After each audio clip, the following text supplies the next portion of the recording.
Hi everyone. Sometimes you might want to apply a tool to a chart multiple times, such as a text box, a trend line, or price marker.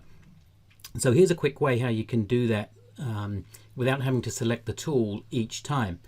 So on the toolbar here, I've got a couple of tools called price markers, low and a high. So I'm going to select the high, and as I do so, I'm going to press and hold the control key on my keyboard. And you can see when I click, the tool gets applied and the cursor stays as a little hand. So it'll keep, every time I click, it will keep applying the tool as long as I got the control key held down. I'm now going to let go of the control key and click one more time, and then my cursor will change to normal.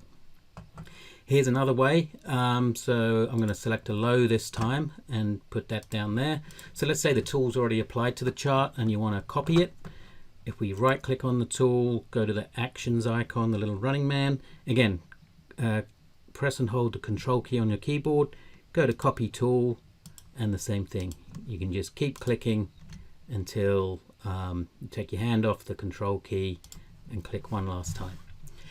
Hope that's been helpful. Any questions, please let us know.